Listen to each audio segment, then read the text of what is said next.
ओम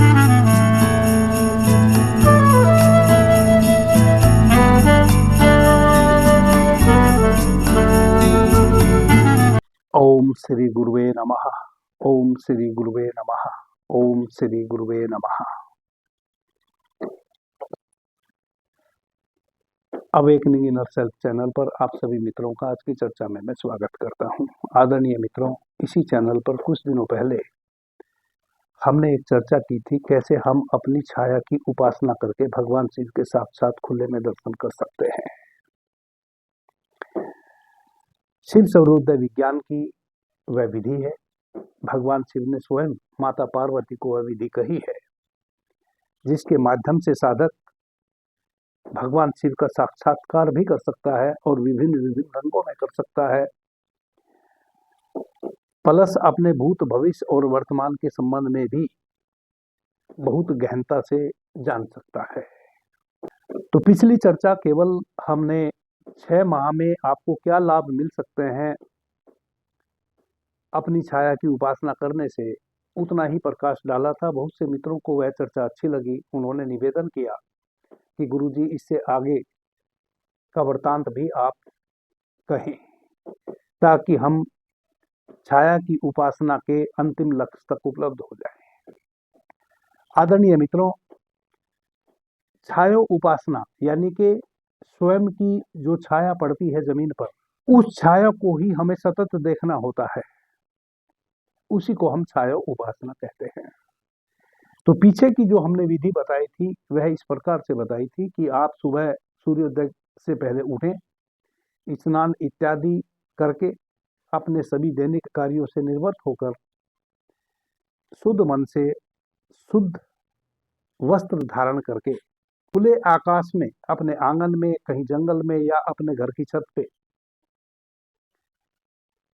जब भगवान भास्कर का आगमन हो रहा हो पृथ्वी पर, उस समय उनकी प्रतीक्षा में खड़े हो जाएं और जैसे ही भगवान भास्कर कालिमा दिए हुए पृथ्वी पर अवतरण लें, तैसे ही आप भगवान भास्कर को नमन करें। भगवान भास्कर को नमन करके यह प्रार्थना करें कि हे सूर्य नारायण भगवान, आपके कारण ही मैं प्राण ऊर्जा से ओतप्रोत होता हूँ। आप ही मेरे जीवन दाता हैं। आप यदि ना हो तो मैं अपने जीवन की कल्पना नहीं कर सकता। हे सूर्य नारायण भगवान, मैं आज से अपनी छाया की उपासना करने जा रहा हूं, आपको साक्षी मानकर करने जा रहा हूं। आप अपनी पूरी ऊर्जा से मेरा सहयोग करें।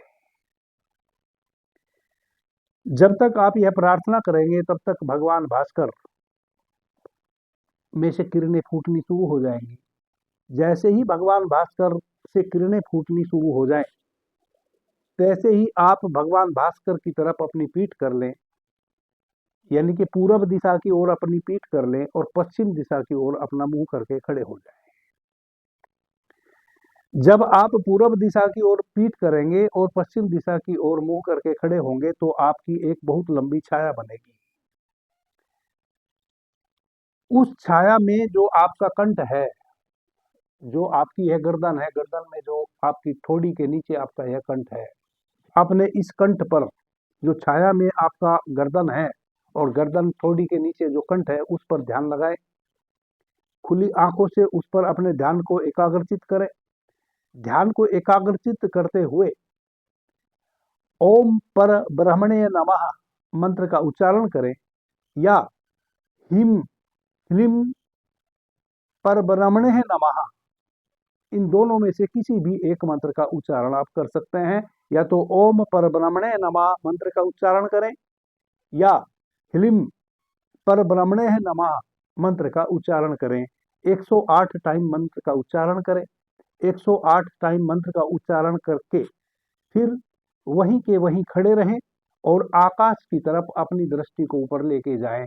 खुले आकाश को खुली आंखों से देखें। भगवान शिव सर्वोदय विज्ञान में कहते हैं कि यदि साधक 6 माह तक निरंतर इस अभ्यास को करे तो मुझ शिव के साक्षात दर्शन उसको आसमान में होंगे। यदि साधक इस अभ्यास को सतत जारी रखे तो भगवान शिव शिव समृद्ध विज्ञान में कहते हैं कि वैसा साधक त्रिकालदर्शी हो जाता है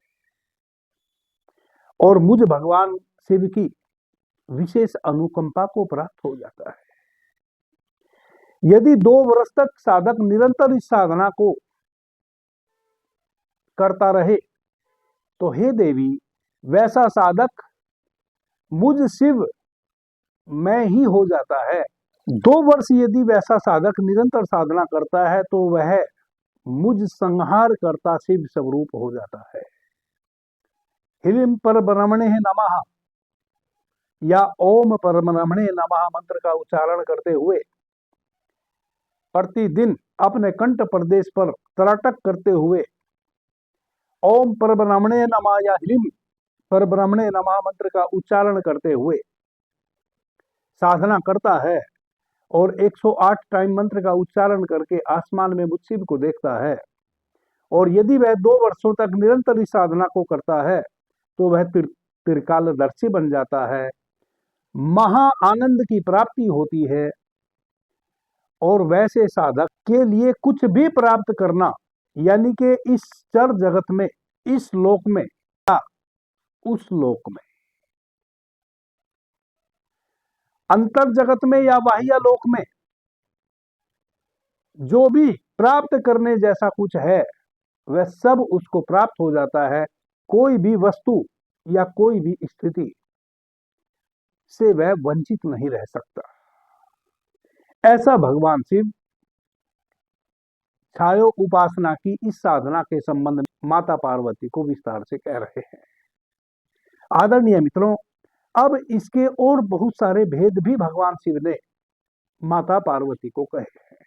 भगवान शिव माता पार्वती को कह रहे हैं कि हे देवी, अपने कंठ प्रदेश पर तराटक करते हुए साधक 108 टाइम ओम परब्रह्मणे नमः या ह्रीं परब्रह्मणे नमः मंत्र का उच्चारण करते हुए यदि सतत मेरी साधना करता है और खुले आकाश में मुझ शिव के स्वरूप को देखने का प्रयास करता है, और यदि उसको मेरा स्वरूप कृष्ण कलर का दिखाई देता है,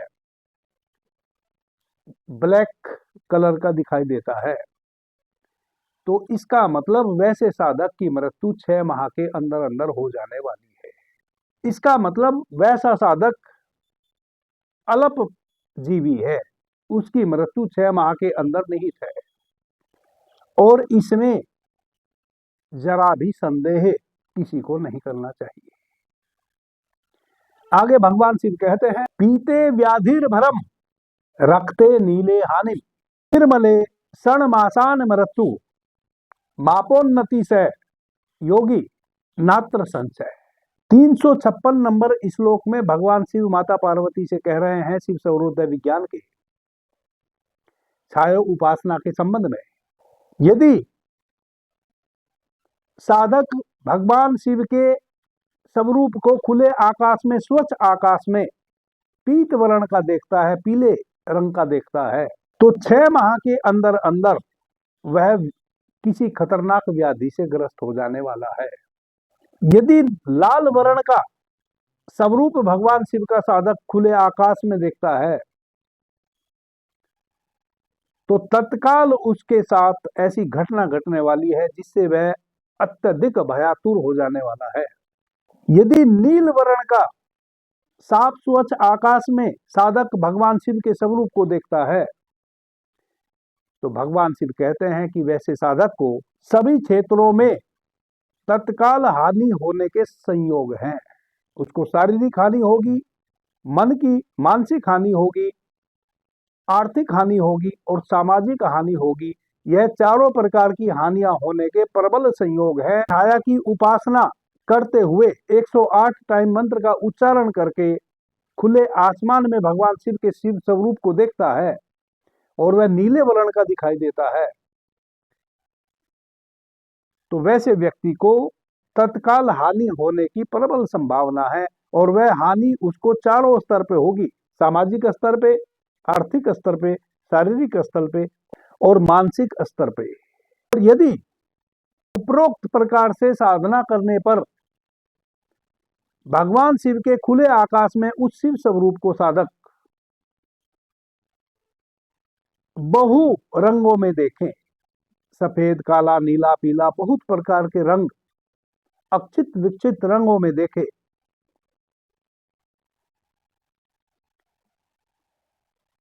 तो वैसे साधक को पीछे कही हुई सभी सिद्धियां प्राप्त होने वाली हैं।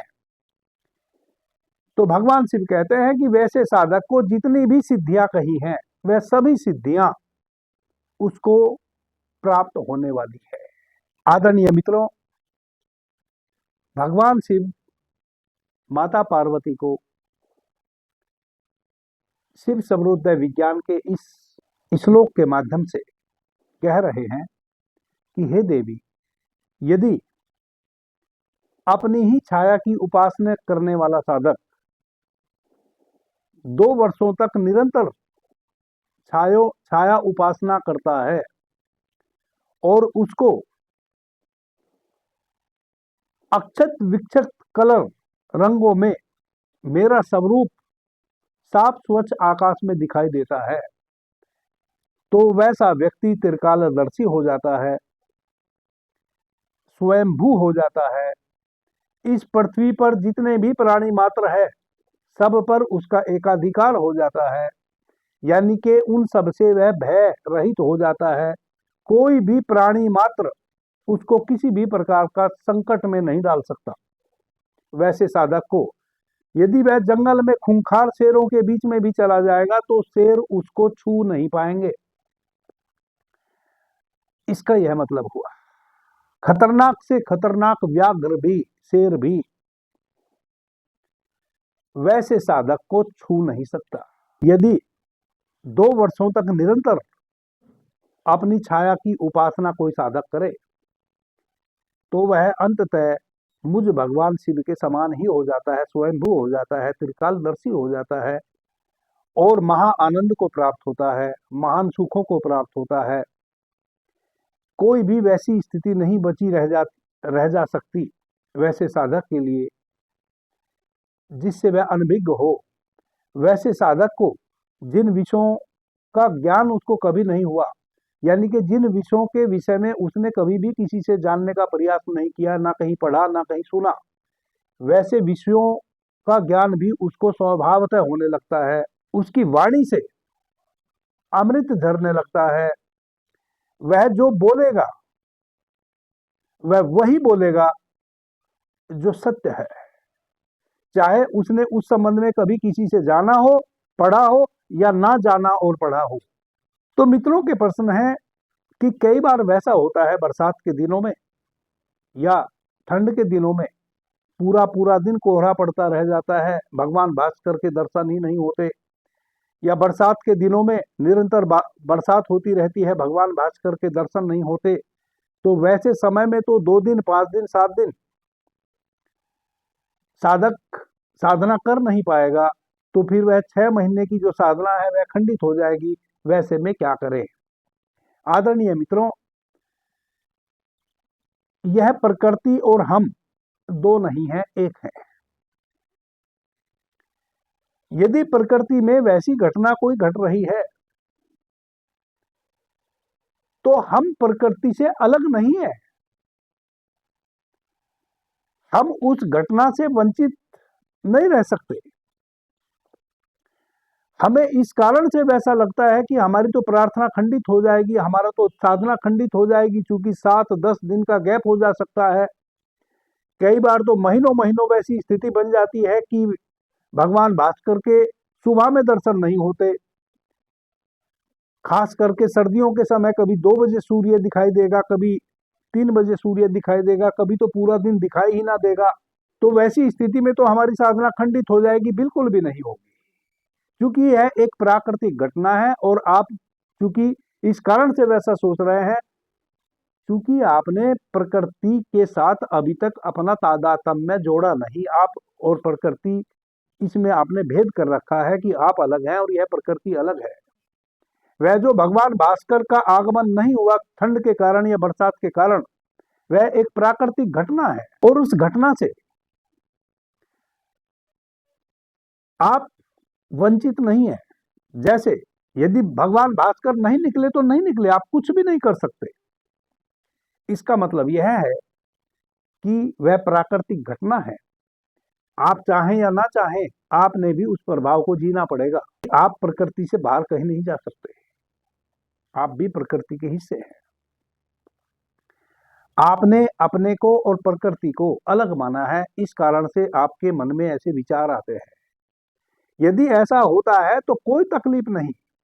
भगवान शिव तो कहते हैं कि सतत साधना करें, अपनी छाया की साधना आप सतत कर सकते हैं, जीवन पर्यंत कर सकते हैं। क्योंकि अंततः यदि आप वर्ष 2 वर्ष निरंतर छाया उपासना करेंगे, अपने कंठ प्रदेश पर त्राटक करेंगे और फिर खुली आकाश में भगवान भास्कर को देखेंगे, तो आपको कुछ दिनों की इस साधना से पता चलेगा कि यह घटना बाहर की नहीं भीतर की है। आपको लगता है कि आप अपने कंठ प्रदेश में अपनी छाया पर त्राटक कर रहे हैं और फिर आप अपनी आंखों को ऊपर उठाकर खुले आसमान में भगवान शिव के दर्शन कर रहे हैं और यह घटना बाहर घट रही है, ऐसा आपको प्रतीत हो रहा होगा। यह सत्य नहीं है। यह बाहर की घटना केवल आपको एक व्यवस्था दे रही है कि वह घटना आपके भीतर घटे। जब आप मंत्र का उच्चारण करते हैं अपने कंठ प्रदेश पर अपने ध्यान को एकाग्रचित्त करते हुए, तो आपको पता है जब तक आप 108 टाइम मंत्र का उच्चारण करेंगे तब तक आपकी छाया और छोटी होती चली जाएगी। जब भगवान भास्कर का आगमन होता है पृथ्वी पर, तो छाया आपकी बहुत बड़ी बनती है और फिर जैसे जैसे आपके सर के ऊपर भगवान भास्कर आते हैं, तैसे तैसे आपकी छाया बिल्कुल छोटी होती चली जाती है और सही दिन के 12 बजे सूर्य आपके एकदम सिर पे आ जाता है, तब आपकी छाया बिल्कुल भी नहीं बनती। तो जब आप अपनी छाया के कंठ प्रदेश पर त्राटक करते हुए 108 टाइम मंत्र का उच्चारण करेंगे, आप देखेंगे कि आपकी छाया छोटी होती जा रही है, तैसे तैसे आपकी दृष्टि भी ऊपर नीचे हो रही है। इसका सीधा सीधा इफेक्ट आपके आज्ञा चक्र पर पड़ता है।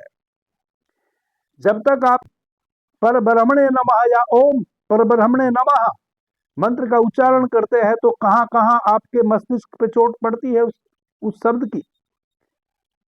आप सूक्ष्मता से देखें कि जब आप इस मंत्र का उच्चारण करते हैं त्राटक करते हुए खुली आंखों से, तो किस प्रकार से आपके आज्ञा चक्र पे इस मंत्र की चोट पड़ती है। आपका आज्ञा चक्र सक्रिय होता है और फिर जब आप खुले आंखों से इस मंत्र का उच्चारण बंद कर देते हैं, 108 टाइम आपने पूरा कर लिया और फिर आप अपनी दृष्टि को ऊपर आसमान में ले जाते हैं और शरीर आपका वहीं का वहीं स्थिर है, आप खड़े हैं, तो आपको गर्दन ऊपर नहीं ले जानी है, आपने केवल सामने दृष्टि ऊपर ले जानी है। जब आप दृष्टि ऊपर ले जाते हैं और शरीर आपका बिल्कुल स्थिर है, गर्दन जरा भी ना हिली, आपने गर्दन से ऊपर नहीं देखा, केवल आपने दृष्टि से ऊपर देखा, तो आपका ऑटोमेटिक ध्यान आज्ञा चक्र पे चला जाता है। यानी कि भगवान शिव के उस लोक में 6 महीने 2 साल यदि आप निरंतर इसका अभ्यास करते हैं, आपका प्रवेश हो जाता है। वह खुले आसमान में जो आप दर्शन करते हैं खुली आंखों से, वह बाहर तो कभी होंगे ही नहीं, यही तो भ्रांति हो जाती है लोगों को। वह दर्शन तो एक दिन आपको भीतर ही होंगे। 6 माह में, 1 वर्ष में, 2 वर्ष में यह स्थिति बनेगी जब आप इस मंत्र का उच्चारण करते हुए अपनी छायों की उपासना करेंगे और फिर अपनी दृष्टि को आसमान की ओर लेके जाएंगे, दृष्टि आपकी ऊपर उठेगी, यानी कि आपके आज्ञा चक्र पे मंत्र की चोट पड़ी, आज्ञा चक्र सक्रिय हुआ। 6 महीने 10 महीने में आज्ञा चक्र सक्रिय हो जाएगा। वह जो पाइनियल ग्लैंड है आपका, वह खुल जाएगा और जब आप दृष्टि को ऊपर ऐसे लेके जाते हैं, समय आएगा कि भीतर चिपक जाएंगी। उस त्रिलोक में, उस शिवलोक में आपकी आंखें खुलेंगी और वह घटना घट जाएगी। यह बाहर घटेगी घटना वैसा प्रतीत होता है, यही तो बड़े बड़े विद्वान भी नहीं समझ पाते हैं। इसी कारण तो भटकाव है। आप भी यही सोच रहे हो, जो भी इस सूत्र को पढ़ेगा